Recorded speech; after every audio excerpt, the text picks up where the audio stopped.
இது ஒரு அழகான கிராமத்தின் கதை. அங்கு பசுமை வயல்கள், நீலவானம், மரங்களில் சத்தமாக பாடும் பறவைகள். அந்த கிராமத்தின் மிக பிரபலமான பறவைகள் இரண்டும் குருவி மற்றும் காகம். இவர்கள் இருவரும் நல்ல நண்பர்களாக இருந்தாலும் எப்போதும் சிறிய விஷயத்தில் போட்டி போடுவார்கள். ஒரு நாள் அவற்றின் நண்பர் மைனா ஒரு யோசனை சொன்னாள். நாம் எல்லாம் சேர்ந்து ஒரு நகைச்சுவை போட்டி நடத்தலாமே. யார் எல்லாரையும் சிரிக்க வைப்பார்களோ அவர்தான் வெற்றி. அந்த யோசனை அனைவருக்கும் பிடித்தது. குருவியும் காகமும் உடனே சம்மதித்தனர். முதல் சுற்று ஜோக்குகள். குருவி புன்னகையுடன் ஆரம்பித்தாள். ஒரு பறவை தன் நண்பனிடம் சொன்னது, நான் இப்ப சோஷியல் மீடியால ஜொலிக்க போறேன். நண்பன் கேட்டான், எப்படி? பறவை சொன்னது, ட்விட்டர்ல அக்கவுண்ட் ஓபன் பண்ணிட்டாச்சு. அந்த ஜோக் கேட்டு எல்லா பறவைகளும் சிரித்தன.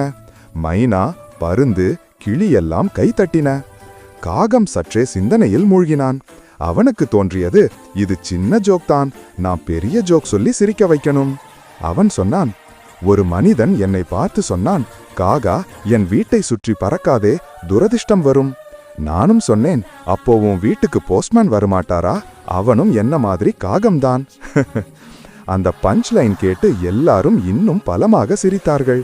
காகம் பெருமையுடன் மூக்கை உயர்த்தி கொண்டான். இரண்டாவது சுற்று நகைச்சுவை நடிப்பு. இப்போது அவர்கள் சிறிய நாடகம் நடத்த முடிவு செய்தனர். குருவி ஒரு பழி வாங்கும் பூனை கதையில நடிக்க தீர்மானித்தாள்.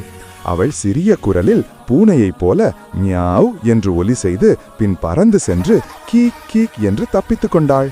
சிறிய பறவைகள் சிரித்து கொண்டே விழுந்தன. காகம் தனது நடிப்பை ஆரம்பித்தான். அவன் மனிதர் போல பேசும் காகம் வேடம் போட்டான். அவன் ஒரு தலையை போட்டுக்கொண்டு, ஹலோ, நான் காகம் இல்ல பாஸ் என்று உரத்த குரலில் பேசியது எல்லோரையும் அதிர வைத்தது.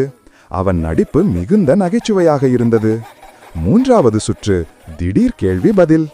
மைனா கேள்வி கேட்டாள், உங்களுக்கு பிடித்த உணவு என்ன?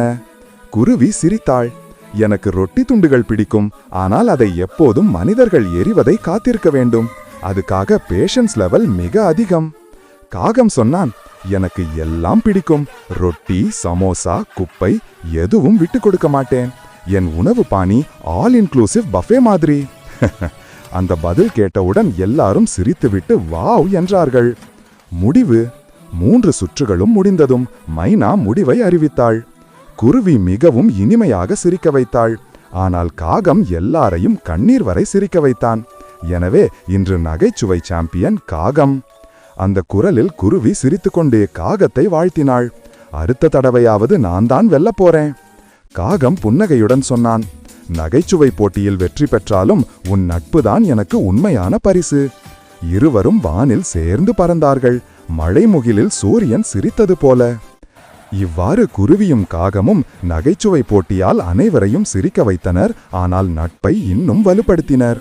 அந்த நாள் முதல் அந்த கிராமத்தில் சிரிப்பு நின்றதே இல்லை.